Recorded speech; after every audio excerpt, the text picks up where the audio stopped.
Rip Van Winkle.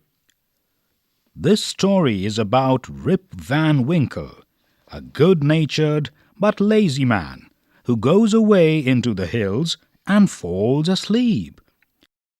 When he awakens 20 years later, Rip finds that quite a few things have changed. Many years ago, at the foothills of the Catskill Mountains was a little village. In the village lived a simple, good-natured fellow named Rip Van Winkle.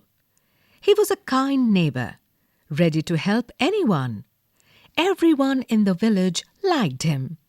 The children of the village shouted with joy whenever they saw him, because he played with them.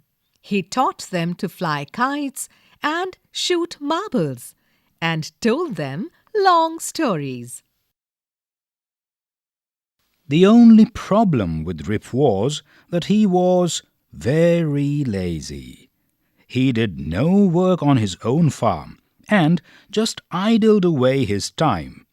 His fences were falling to pieces. His cow was going astray. Weeds grew on his farm. Rip's constant companion was his dog named Wolf. To avoid work, he would walk away into the forest with his dog. One day, Rip just walked on and reached the highest part of the mountains. It was late in the afternoon when he reached there. Tired after his long climb, he lay down and began daydreaming. It was soon evening, and he realized it would be night by the time he reached his village. Page 83. Suddenly he heard a voice calling out, "Rip Van Winkle! Rip Van Winkle!"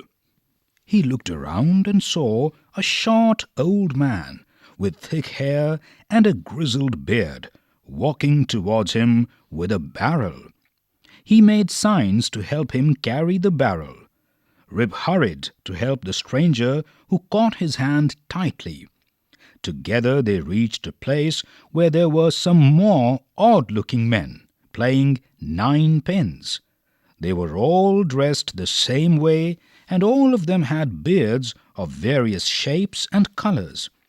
Even though they were playing a game, their faces were serious and there was silence. Page 85.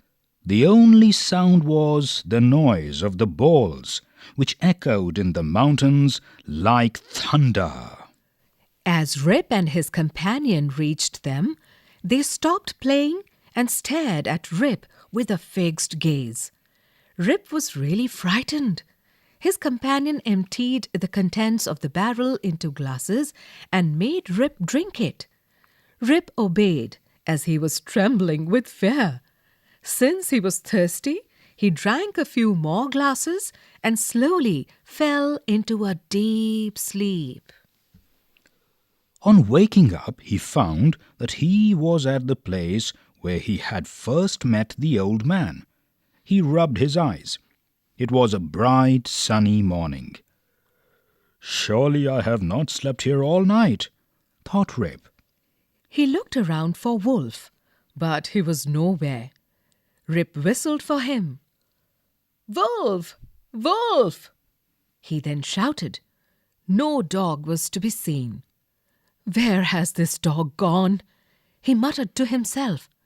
He began to descend the mountain to go back to his village. Page 86. As he neared the village, he met a number of people, but he didn't know any of them. The villagers also stared at him, equally surprised. "Who is this man?" said one. "I've never seen him before," said another.